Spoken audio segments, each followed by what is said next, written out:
on both sides of this matchup? Now, this offseason, we saw a lot of movement of schools going to the Big 10, Big 12. It's kind of brought up the conversation that has been ongoing, but it's added a little bit more to it, I think, is this battle whether or not Big 10 can compete with the SEC and vice versa, whether or not this will be a true testament to the physicality of these two teams, and whether or not, moving forward, the playoff should always include, these two teams, two conferences, I guess I should say. And these two teams have decorated histories. From across college football history, their fans know what it is. We have a lot of fans that travel to today's game, as we previously discussed. And the physicality, which you mentioned, that's something that this Georgia Bulldogs team is known for. And Ohio State, they're known for being that type of team in the Big Ten too. And both head coach Kirby Smart and head coach of Ohio State, Ryan Day, both went at it and talked a little bit about the physical nature of these programs and what they've meant to college football over the last several years. It's a major part of every football game. I mean, when you look across the board, you do studies on these semifinals and final playoff games since the playoffs started.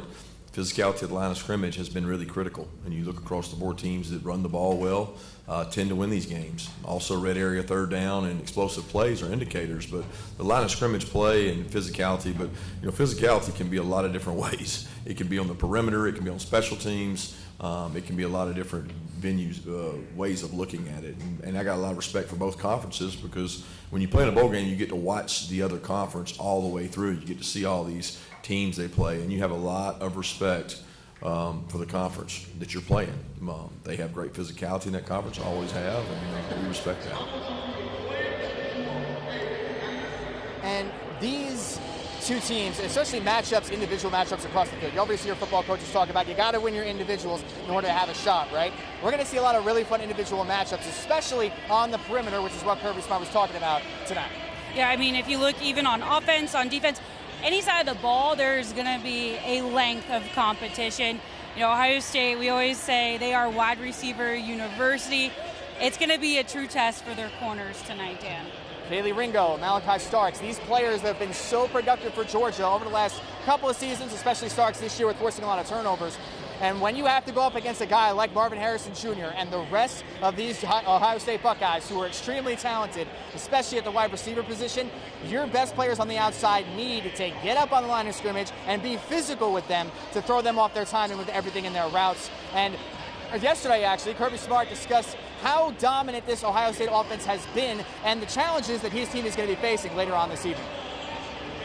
Elite ball skills, playmaking ability, those guys grew up under a system of wideouts that were just tremendous. And you look at it and say, if I get to play behind some of the guys they've had, the training they've had, who they've been able to watch. And across the board, they've got size, physicality, ball skills, vertical speed, all the qualities you want in wideouts. They recruit wideouts at a high level, and you see why when you see the guys they're playing with now. And one of the cool things about this matchup, in addition to the wide receivers in the corners, is talking about who's going to be throwing them the ball, because they have two quarterbacks on both sides who are extremely talented and are going to be a lot of fun to watch tonight. Yeah, I think one of the things that we saw all week and the coaches were talking about earlier is how well Jalen Carter is going to basically put pressure on C.J. Stroud so they don't give him those opportunities to throw those long balls. And so Kaylee Ringo doesn't have to jump up and be tall in the backfield in order to get those. So that's going to be a true test there. But also Stetson Bennett. I mean, I think at the beginning of the season, there's been so much talk. Is he our guy? Is he our guy? Well, Kirby Smart has never faltered today. He is our guy. And this season, he's truly proved that. And he has. And it's whenever the biggest moments happen, Stetson Bennett is there doing something to help the Bulldogs take that next step.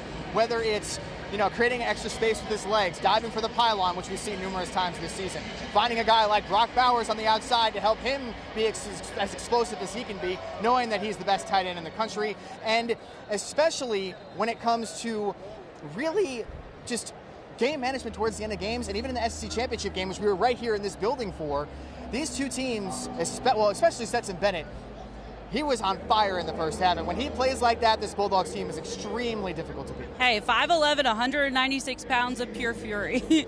And when he can run fast and long. I mean, how many times have we seen him run 70 yards this season, too? So he's working just as much as his guys are. So I think it is going to be a true testament of quarterback versus quarterback and who's willing to make those plays. And to that point, head coach Kirby Smart knows a lot about C.J. Stroud as well, and he spoke about the competition between both of them and the similarities between these two quarterbacks playing in tonight's game. Well, he's a tremendous leader, and I think when you play that position, you better be a leader. And he's very quiet then, very humble, but very talented. And he has great vision down the field. He has great athleticism to take off and run, and that's something he and Stetson both share. They had two different kind of paths. CJ was highly recruited. CJ got to play relatively early in his career, and they both had success.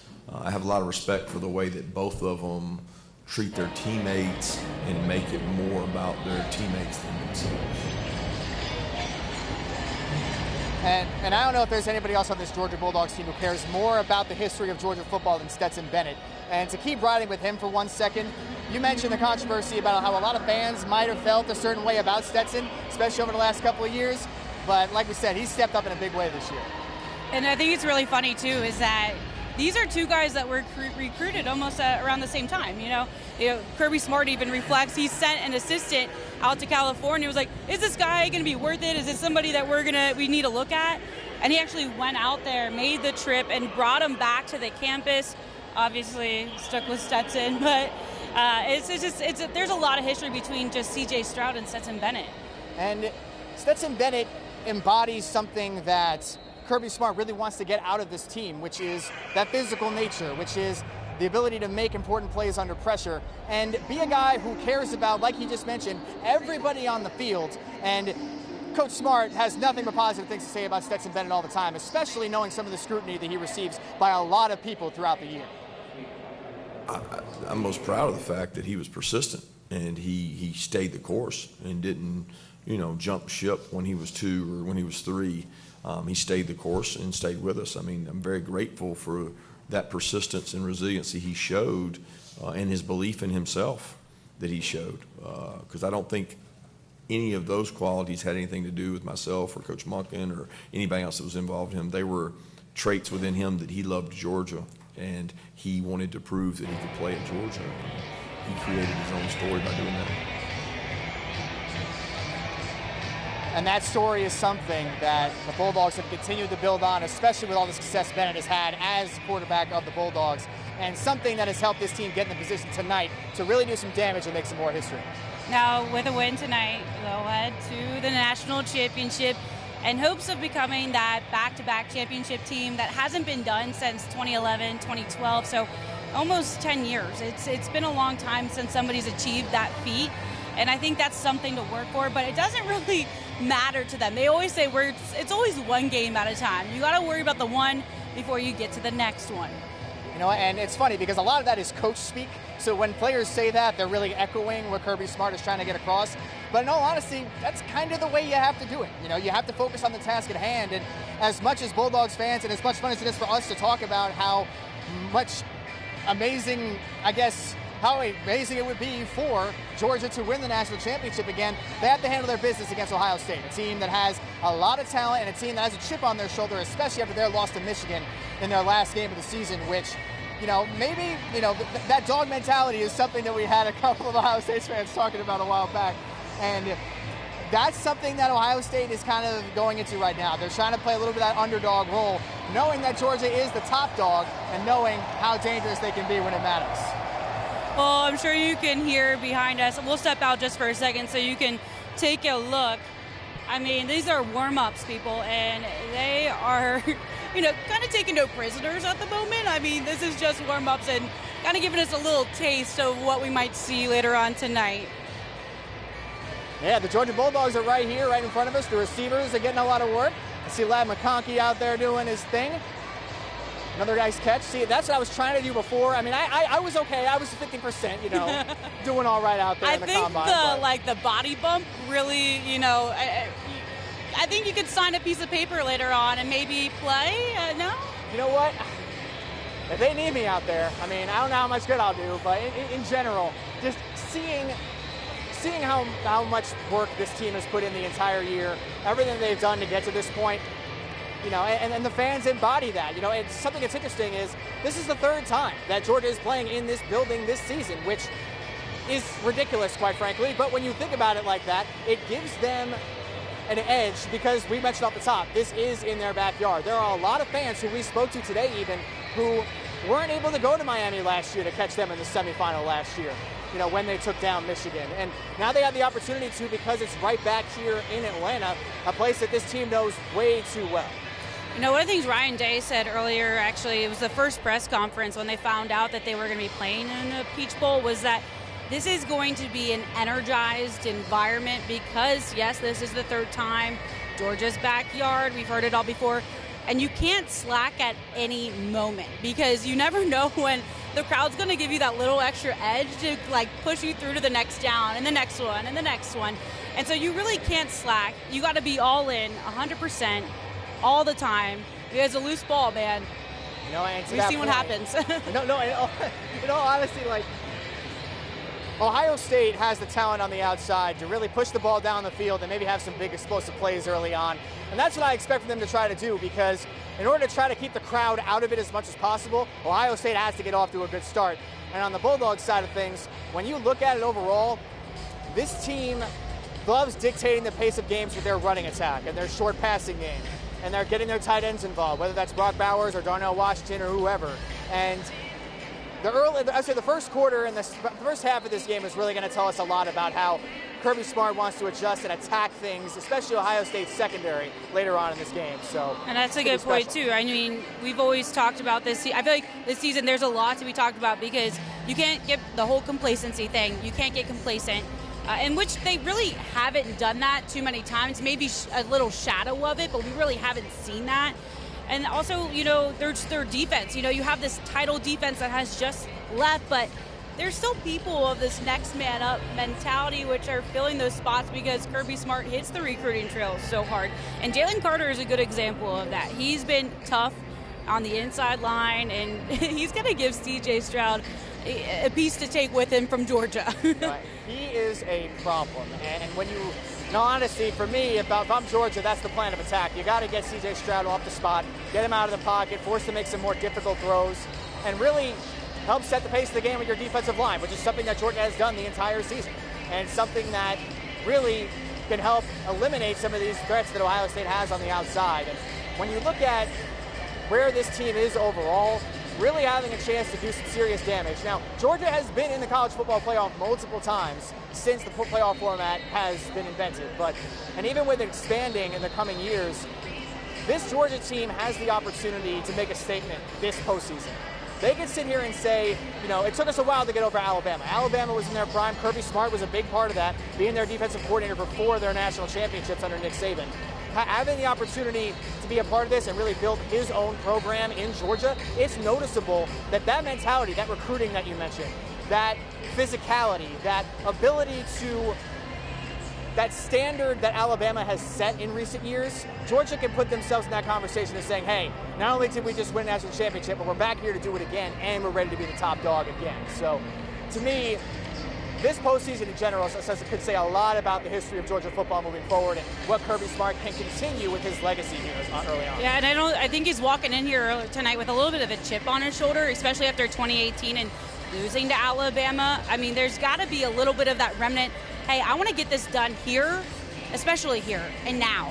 And, there's a lot of these guys on this team that may have been redshirt freshmen that are still here and kind of have that same belief. So Georgia has something to will and work for, I think, in addition just to, wanting to get back to that national championship, to do it all over again. But they want to come back here and beat Ohio State on their home turf in the playoffs in order to get to LA. That's the goal. And when you think about everything that this team has done once again to get to this point, it's special.